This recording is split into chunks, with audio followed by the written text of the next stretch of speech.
a la tercera clase de Arte, Cultura y Sociedad. Hoy vamos a arrancar viendo un pequeño repaso y haciendo algunas aclaraciones en base a las actividades que fuimos resolviendo las semanas anteriores. En primer lugar, en la definición de cultura es algo que trabajamos bastante y ya deberíamos tenerla bien fresca en la cabeza para encarar el resto del año.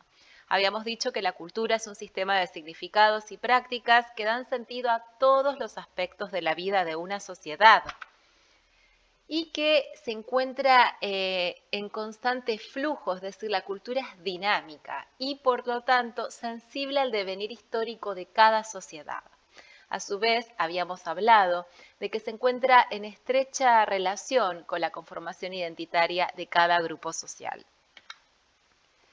En definitiva, lo que veníamos trabajando es que la cultura es lo que nos hace humanos y humanas, es lo que nos diferencia del resto de los animales y hemos hecho un pequeño repaso por nuestra evolución.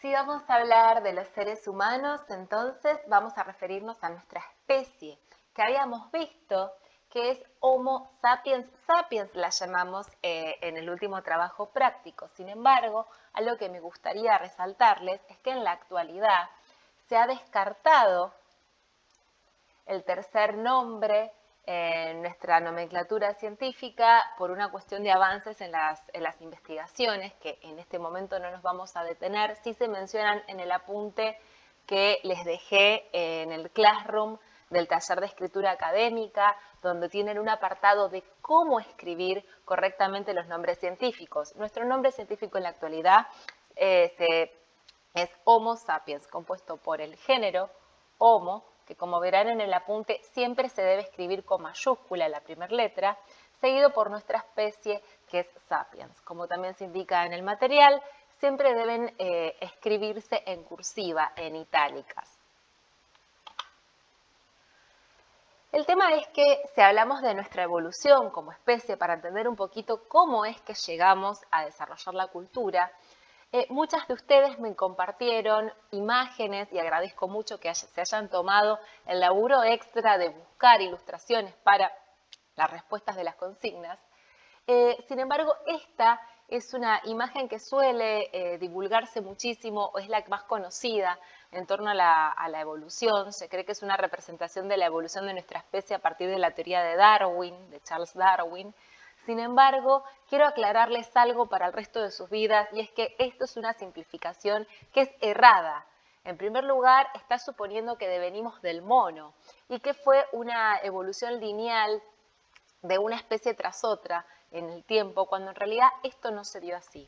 Algo que sí marcaron las compañeras cuando esta clase se dio ayer en sincronía en el Meet, es que en este caso estamos viendo algo raro, que es que la protagonista de esta línea evolutiva es una mujer, cuando la imagen más reproducida en remeras, en pósters, en películas, siempre es la de un hombre. Y esto es sobre algo que vamos a trabajar bastante el día de hoy, sobre la representación de nuestra historia y quiénes son esas figuras protagonistas que creamos.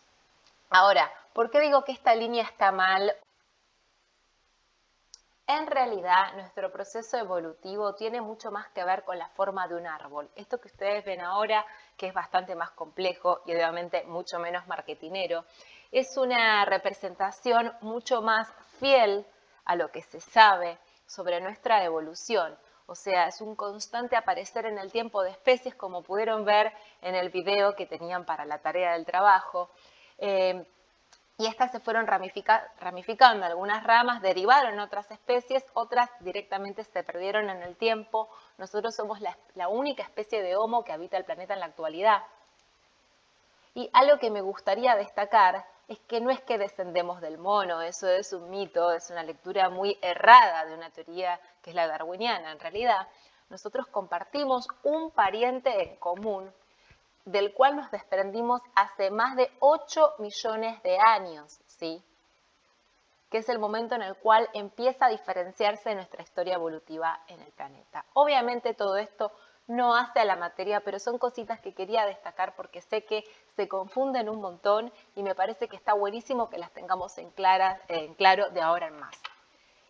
Respecto a esto del chimpancé, bueno, la verdad que sí llama la atención el dato porque no sé si estaban familiarizadas con que nosotros compartimos casi un 99% de ADN con los chimpancés. Lo único que nos diferencia de ellos y ellas es un 1% que es lo que vemos y es lo que marca tantas diferencias. Pero es nuestro pariente más cercano evolutivo, pero hace 8 millones de años, ¿sí? Por esto es que tenemos una distancia tan corta evolutiva y comportamentalmente más adelante vamos a ver que algunas cositas ellos comparten con nosotros. Ahora, lo que me importa que sí sepan, y para esta materia es importante, es que los seres humanos aparecimos hace 200.000 años antes del presente. Esto es como especie, como Homo sapiens.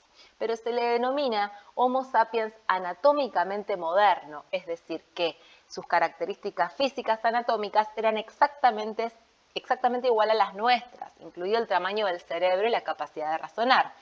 Sin embargo, durante 150.000 años se comportaron de manera más o menos similar. Ahora, hace 50.000 años, ustedes pudieron ver en ese pequeño documental que empezaron a haber grandes cambios. ¿Cambios en qué? En la forma física no, ya veníamos siendo iguales. El tema es que nos empezamos a comportar de una manera mucho más astuta a la hora de habitar el planeta.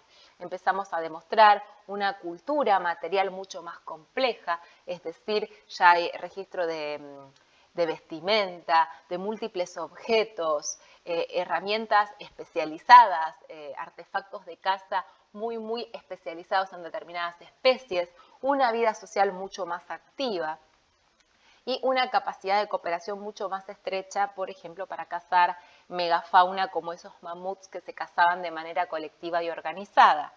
Es lo que se denomina en el video como unos verdaderos y verdaderas especialistas en supervivencia que lograron habitar todo tipo de ambiente más allá de las inclemencias climáticas, ya que en ese momento sabemos que se estaba viviendo una gran glaciación, hacía muchísimo frío.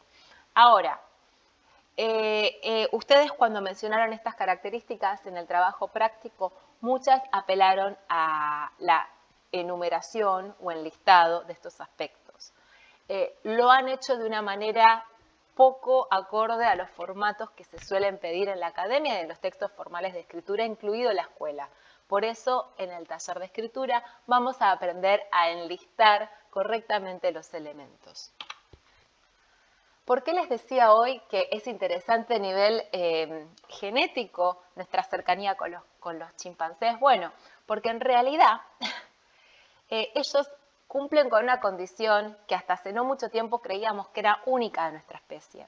Esto es un gran paréntesis, pero para explicar una diferencia que ustedes en el trabajo práctico confundieron la mayoría, pero yo creo que es por una mala traducción del video, el subtítulo tenía un error y quiero marcarlo.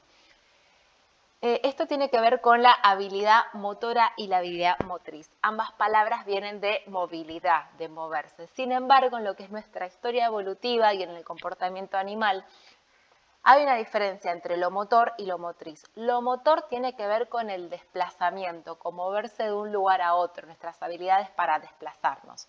Obviamente que hace 50.000 años ustedes pusieron que teníamos mayores habilidades motoras. Bueno, en realidad desplazarnos nos desplazamos hace 200.000 años de la misma forma. Sin embargo, lo que sí teníamos era mayor sofisticación, motriz, que esto significa que podíamos elaborar piezas que requieren mayor destreza manual, como por ejemplo enhebrar mostacillas para hacer un adorno o hacer pequeños objetos con una talla muy delicada que permitan obtener arpones especializados para determinada pesca, ¿sí? En cuanto a los chimpancés, si bien no tienen la misma habilidad motriz que nosotros, sí pueden manejar instrumentos, es decir, pueden agarrar premeditadamente objetos de la naturaleza como ramas o rocas que vemos en las imágenes para realizar alguna acción con un objetivo, como por ejemplo sacar miel de un panel o hormigas de un hormiguero, romper un hueso para extraer la médula o abrir latas y cajas. Esto es algo que hasta hace no muchos años no se sabía o no se conocía del comportamiento chimpancé y es lo que refleja comportamentalmente esta distancia tan mínima que tenemos, ¿no? A nivel genético. Pero algo que les comenté ayer en la clase también y quiero que quede en este video reflejado es que cuando yo estudié la carrera de antropología, nos hacían memorizar o recordar un montón de una lista, ¿sí?, de elementos que nos hacen únicos, una especie única en el planeta, la mayoría asociado a bueno, esta cuestión de lo estratégico, lo social, que veíamos que hace 50.000 años se superintensificó en nuestras sociedades, y también que tenía que ver bueno, con ser muy habilidosos y precavidos y poder prever a futuro y otras cuestiones. El tema es que el año pasado en cuarentena vi esta serie, no sé si la conocen, si no la conocen la súper recomiendo, está en Netflix, se llama En pocas palabras. Cada capítulo de la serie está destinado a enfocarse en un aspecto muy particular de algo. Hay un capítulo sobre el dinero, hay otro sobre la comida, otro sobre la belleza, y uno de ellos es sobre la inteligencia animal. Y los avances científicos al respecto que hay son enormes y realmente fueron derribando cada uno de los ítems que yo recordaba que eran únicos de nuestra especie. Prácticamente hay animales que nos han igualado en inteligencia en muchísimos aspectos, desde la vida social hasta la capacidad de elaborar estrategias, ¿sí? Sin embargo, hay uno que me parece que sigue siendo nuestro en el podio y quiero rescatarlo porque tiene que ver estrictamente con nuestra materia, que es el arte. El arte sigue siendo humano, sigue siendo único. Y a ello vamos en esta clase. Vamos a ver el origen del arte y qué entendemos por arte, ¿sí?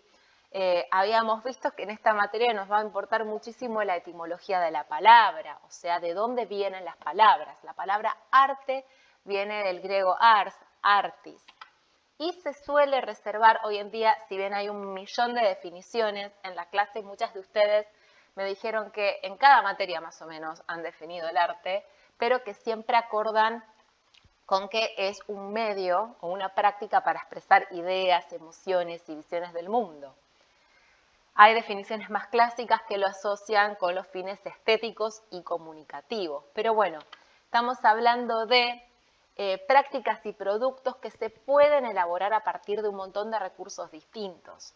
Algo que quiero que tengamos en claro, que por un lado podemos expresar ideas o emociones con recursos plásticos, como es la pintura, la escultura o el grabado, pero también lo podemos hacer a través del arte de la lengua, de las palabras que son tan bellas como es la literatura. También lo podemos hacer a partir de la música que es tan linda y que nos inspira un montón de sentires. Se puede hacer a través de la lírica de las músicas, que es la palabra, y también los sonidos. Y finalmente tenemos el medio de expresión más directo y más propio de nuestra especie para comunicar, que es el cuerpo. Y ustedes justamente están especializadas en esto, en la expresión a partir de la danza, a partir de la actuación, el teatro. Bueno, teniendo en claro todo esto, cabe preguntarse quién fue el primer artista. Y la verdad es que si bien sabemos que hace 50.000 años hubo lo que se denomina una explosión de arte, una explosión innovadora con todas estas características que vimos recién, a la cual se suma que hay un montón de evidencia de diferentes manifestaciones artísticas, no sabemos, y lo más probable es que no haya sido en ese entonces el primer o la primera artista, sino que es probable que haya evidencia mucho más temprana que no encontramos. ¿Por qué? Y porque puede tener que ver con que muchas de estas prácticas o manifestaciones no se pueden registrar en el tiempo, como es la danza. Es muy difícil tener evidencia a no ser que sea un registro documental pintado, por ejemplo, de prácticas de baile. Lo mismo que la música, no sabemos quién fue el primer músico, quién cantó, pero es probable que para este entonces ya llegaras, para hasta hace 50.000 años seguro ya tenían un montón de tiempo previo desarrollándose en estas diferentes formas de arte. Lo mismo la escultura, el grabado, el dibujo, probablemente haya sido bastante temprano en nuestra historia como humanidad. El tema es que no se puede, hay registros que no se preservan en el tiempo, como por ejemplo todo aquello que se elabora en madera, por las condiciones climáticas suele perecer en el tiempo, y lo mismo que expresiones o dibujos o motivos sobre soportes efímeros, como por ejemplo la arena. Sin embargo, hay soportes que sí son más duraderos que otros, como por ejemplo las paredes rocosas de las cavernas, que a su vez, si bien la roca se preserva un montón en el tiempo, tienen el plus de que al estar en una cuevita están más resguardados del viento, del agua y la abrasión. Entonces, vamos a ver como primera línea que se ha conservado el arte rupestre. Y el arte rupestre tiene que ver con esto que se llama la explosión en la innovación o una revolución mental de los seres humanos que se piensa que se dio hace 50.000 años, porque la mayor parte de la evidencia que se encuentra de arte más temprana tiene que ver con estas poblaciones y este tipo de sitios como vemos en la fotografía. La mayoría en Europa. Vamos a ver que ahora, por suerte, hay otros casos en otros lugares del mundo. Pero bueno, en cuanto a pigmentos, si nos ponemos a pensar, en ese entonces no existían pigmentos sintéticos, no podías ir a comprar un óleo a la tienda. Entonces era mucho más fácil obtenerlos desde recursos naturales, ¿sí? Materia prima natural. Y dentro de estas están las que son de origen vegetal, como salvia o corteza de árboles con un tinte o un pigmento muy fuerte, también bayas, algunas bayas que se pueden trabajar para obtener pigmentos, minerales como las arcillas, los cobres, los carbones, y finalmente los pigmentos de origen animal. En la clase de ayer lo que mencioné, y muchas no estaban al tanto, es que hasta en la actualidad se siguen usando pigmentos de origen animal. Por eso hay muchos cosméticos, por ejemplo, que mencionan que son veganos, no solamente porque no testean con animales, sino porque no tienen materia prima de origen animal.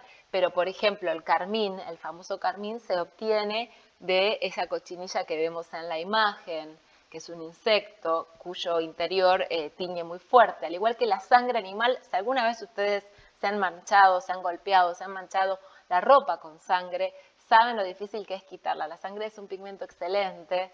De hecho, se ha usado hasta no hace mucho, en la época colonial, ese color rosado de, por ejemplo, la Casa Rosada, derivaba de la mezcla de cal y sangre, obviamente no humana. Bueno, estos elementos se solían moler con morteros y manos, que son estos implementos que vemos en la pantalla, y se obtenía un polvito que se mezclaba con algún tipo de sustancia que lo hacía apto para poder emplearse como pintura. De los ejemplos de pinturas más tempranas, hasta hace no mucho tiempo, te diría que hasta hace por lo menos unos meses atrás, la cueva con el registro más temprano de arte rupestre era la cueva de Chauvet, que estaba fechada aproximadamente en unos 37.000 años antes del presente, en Francia. Este año no la vamos a ver, pero los años anteriores vimos una película que yo sé que en otros años de la escuela la han visto también, que es La Cueva de los Sueños Olvidados. Si no la han visto o no la recuerdan, la han olvidado. Súper aconsejable, es una película de Werner Herzog que nos cuenta un montón sobre el descubrimiento y el estudio de esta cueva maravillosa, que a nivel artístico conmueve enormemente porque son murales en estas superficies rocosas súper sensibles y elaborados, y con estos animales que, como podemos ver, se recrean con técnicas muy sofisticadas que nos hablan de una tradición artística que dudo mucho que se haya generado de un día para el otro.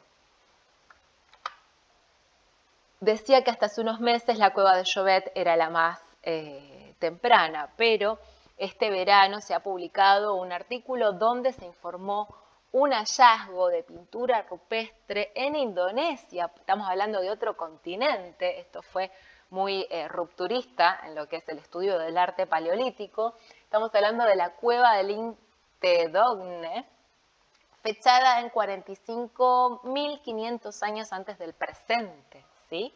Estamos dentro de estos 50.000 años que decimos de explosión artística e innovadora. Y es una cueva donde se representan no solamente manos de las personas que realizaron estas pinturas, sino también motivos de animales. Vemos que es un tema muy recurrente graficar a los animales del entorno. En este caso es un cerdo verrugoso. Hablando de animales, una de las cuevas también muy famosas, volviendo nuevamente a Europa, es la cueva de Altamira, fechada en 36.000 años antes del presente, donde se graficaron estos bisontes que son muy famosos tanto por su detalle, hasta se puede saber el sexo y la edad aproximada de estos animales. Este era todo el conocimiento que se volcaba en estas pinturas. Y finalmente otro ejemplo de mi cueva favorita de arte rupestre, que me gusta que la conozcan porque me parece que es un caso llamativo, es la cueva Cosquer de Francia, de unos 27.000 años antes del presente, es a su fecha, donde se han graficado animales, pero de este tipo, que como pueden ver son animales marinos. Es una cueva que en su momento estaba en la costa, porque las líneas del mar, me encanta que sepan esto, ha variado a través del tiempo. Entonces un montón de evidencia u ocupaciones de esa época quedaron sumergidas por el nivel del mar. Y este es el caso de la cueva Cosquer, como pueden ver.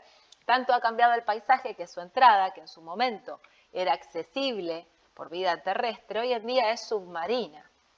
Y la verdad que podemos ver que era una cueva de muy difícil acceso, algo que suele darse en casi todo este tipo de sitios. Son sitios que se encuentran en lugares bastante escondidos, entonces nos hablan de que estas pinturas no eran para todo el mundo, eran para un público bastante restringido. En este caso fue hallada en los 90 por unos buzos muy valientes que se metieron por todo ese recoveco que ven y llegaron finalmente a esta cueva sumergida. Pero bueno, la clase de hoy se va a focalizar no tanto en el arte rupestre, que es este arte de cuevas, sino más bien en la escultura. En el arte mobiliar se le dice que es arte mueble, arte que se puede mover de un lado a otro. La cueva la tenemos con las pinturas y va a quedar ahí, por lo visto, muchísimo tiempo.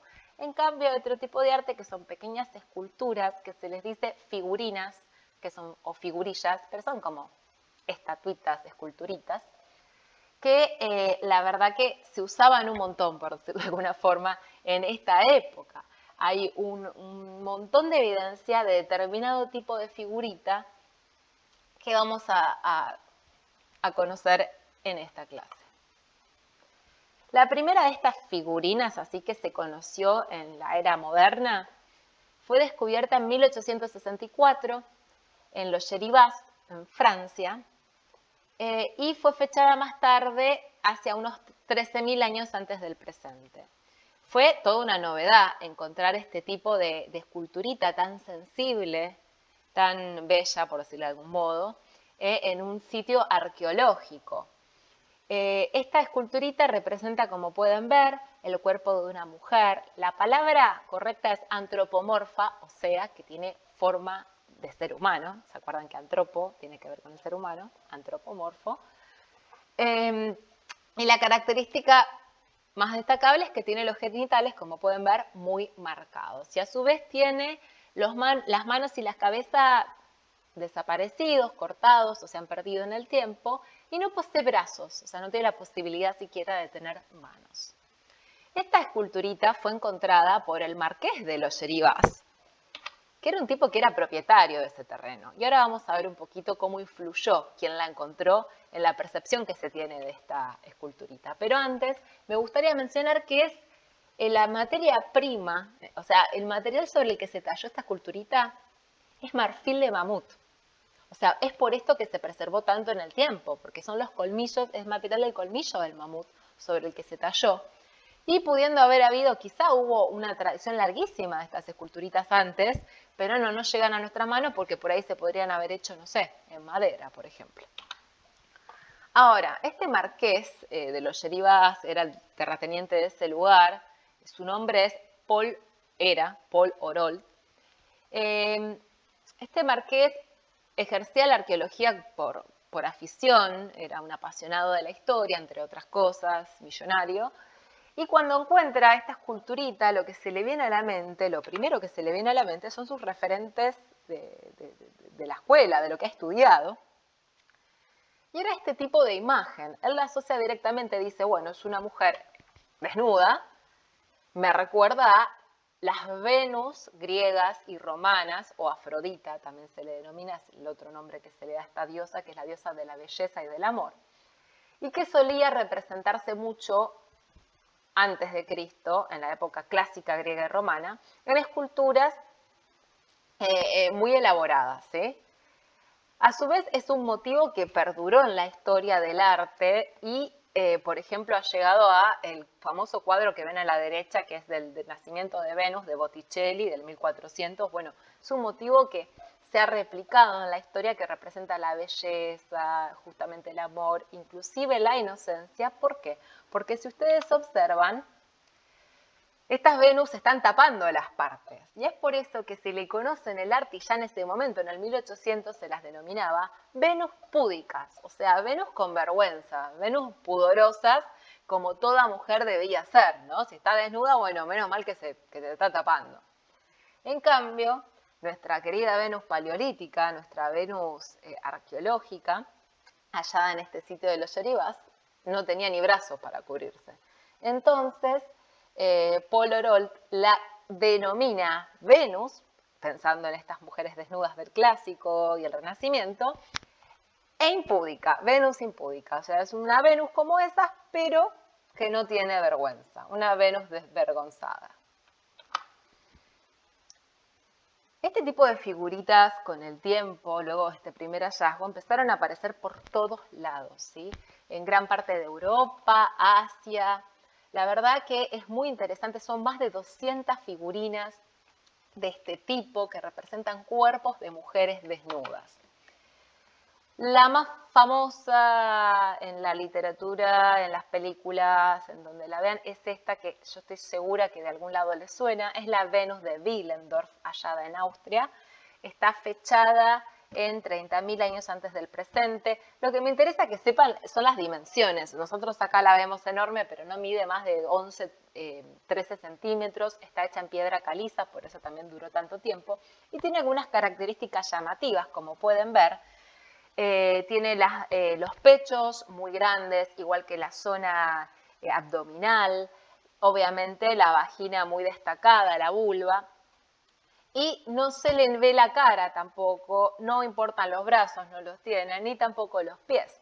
Lo que sí tiene esta Venus en particular es algo extraño en la cabeza que ha sido interpretado por historiadores del arte, antropólogos del arte y demás, como un tocado o un posible peinado o un sombrerito, un gorrito. Hay múltiples interpretaciones sobre el pelo o sobre la parte superior de la cabeza de esta muchacha. Como esta muchacha son la mayoría, de hecho se le llama Venus esteatopigias a las que tienen estas formas tan exacerbadas de lo genital y lo sexual. ¿Sí? La mayoría no están haciendo absolutamente nada más que posando, mientras que, por ejemplo, esta otra, la que vemos en el medio, que es la Venus de Lausel, sí está sosteniendo un cuerno, ella está grabada, no es una escultura, sino que es un grabado. Por otro lado, a la mayoría no se le ven los rasgos, sin embargo hay algunos casos como el que vemos acá a la izquierda, que es una Venus que sí, si bien también tiene este arreglo en el pelo, que podemos ver que es algo del cabello, puede ser su propio cabello inclusive, y sí tiene algunos rasgos más destacados que otros, pero bueno, se ha perdido el cuerpo de esta escultura o el resto que no sabemos bien qué era.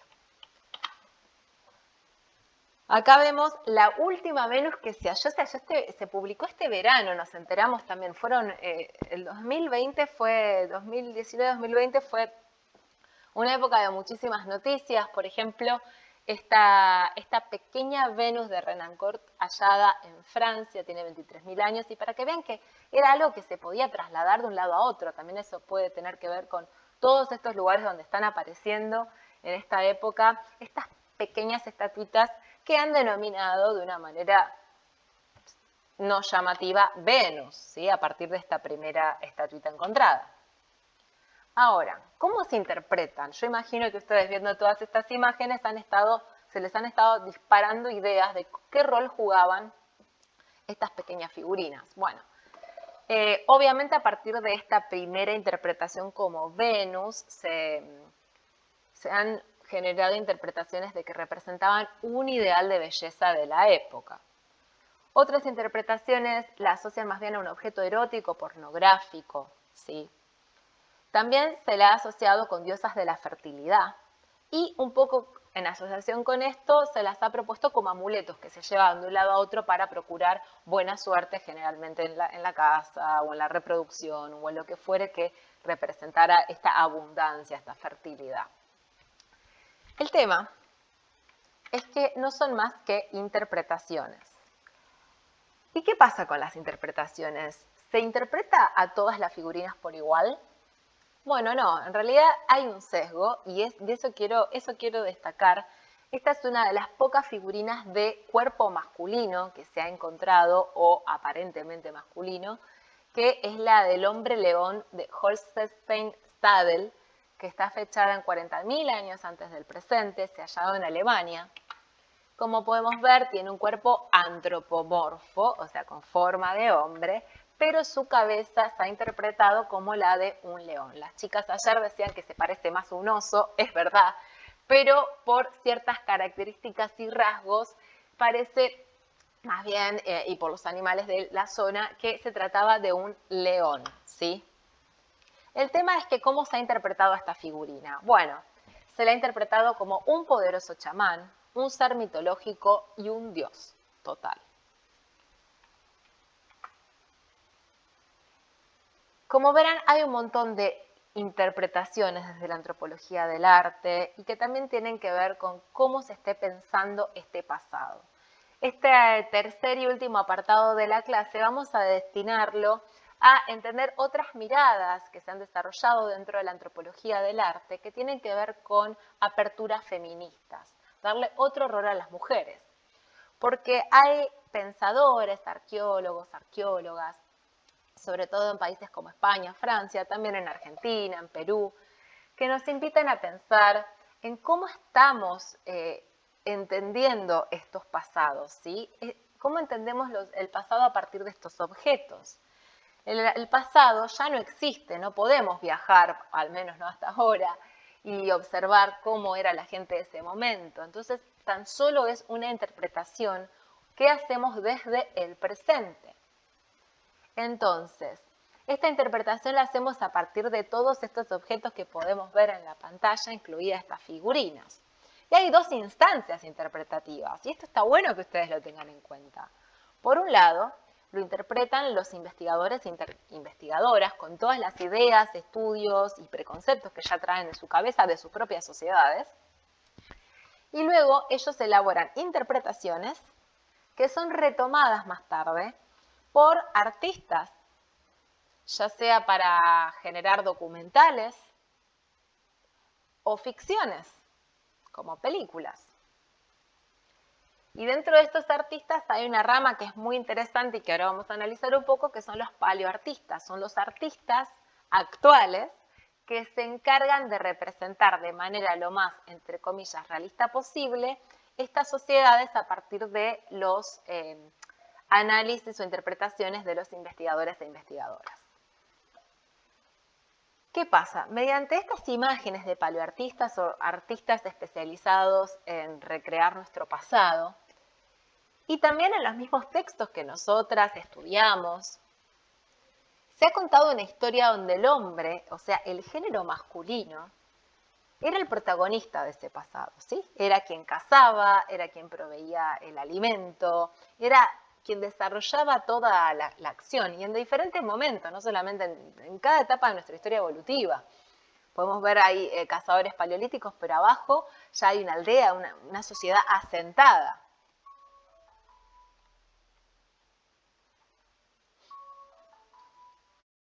Para todos estos escenarios de nuestra historia, se plantea un rol de la mujer más pasivo, como una compañera, relegada a la crianza de los hijos y las tareas domésticas consideradas como menores.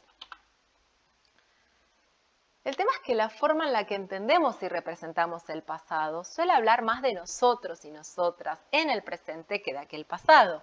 Muchas de estas interpretaciones fueron generadas en los años 60 y 50, donde el rol de la mujer era subsidiario al del hombre, que era el que proveía el alimento y ella debía sostener el orden del hogar.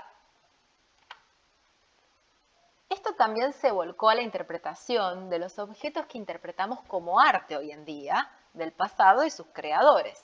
Muchas veces, si no la mayoría, se ha considerado que estas figurinas, por ejemplo, eran realizadas por hombres artesanos o grandes chamanes como el que se interpreta a partir de la figurina esta del hombre león, ¿sí? Chamanes haciendo tanto figurinas como arte rupestre. Estamos hablando de una asociación del arte con una figura masculina, algo que es muy común, por ejemplo, hoy en día en la industria del arte, donde tienen una mayor inserción los artistas masculinos. Algo que se está reviendo afortunadamente. Hace algunos años, algunas investigadoras, como les comentaba, han propuesto una nueva mirada hacia ese pasado, una nueva reconstrucción de ese pasado que interpretamos solamente con objetos, ¿no? Donde se produce una apertura a la interpretación de pasados más plurales, no solamente protagonizados por hombres, sino por mujeres, niños y hasta ancianos y ancianas, ¿no? Que generalmente no suelen visibilizarse en todos estos relatos ni representaciones gráficas o audiovisuales. Dentro de esta forma de repensar el pasado, no solamente se han repensado objetos, sino también prácticas, y en asociación a esto, evidencia tangible de que hay mujeres que estaban desarrollando actividades como por ejemplo lo que vemos ahora es una ilustración de cazadoras de guanacos que existieron. Hay mujeres que inclusive que han sido enterradas con sus herramientas de caza. Y esto es algo que en su momento era sesgado, habrán sido de su compañero, por ejemplo. Bueno, no, ahora ya sabemos que había mujeres cazadoras, como también hubo mujeres guerreras, que en su momento se han asociado, por ejemplo, en Asia, como cuerpos que eran entregados en sacrificio para guerreros, y ahora se sabe que esas no eran mujeres sacrificadas, sino que eran las propias guerreras. Bueno, hay un montón de revisiones y reinterpretaciones y nuevas aperturas a entender y construir pasados más plurales, que es una de las propuestas, por ejemplo, de este grupo de mujeres arqueólogas que están en Past Women, que es una página que las invito a conocer, ahí tienen el link, está buenísima, son españolas que nos cuentan nuestra historia, pero desde una mirada que está abierta a otras agencias, o sea, otras personas que puedan realizar también estas acciones. Es la historia material de las mujeres, una historia donde también estamos contempladas nosotras. Entonces, si repensamos a la mujer del pasado como una potencial creadora de las obras que hoy en día estamos analizando, ella también capaz de realizar estas pinturas, estas figurinas, ¿qué otras interpretaciones podemos hacer, por ejemplo, de estas Venus paleolíticas, que en su momento fueron asociadas a objetos pornográficos o eróticos, o a ideales de belleza, o a diosas de la fertilidad? ¿Qué otras sensibilidades se pueden despertar o podemos contemplar si sus creadoras en realidad no fueron hombres chamanes, sino mujeres? Bueno, con estas reflexiones que las dejo en la clase de hoy, vamos a trabajar a partir de un trabajo que voy a estar subiendo entre hoy y mañana para poder ensayar otras interpretaciones sobre específicamente estas figurinas que no son más que una interrogante que debemos abordar desde nuestras propias formas de entender el mundo.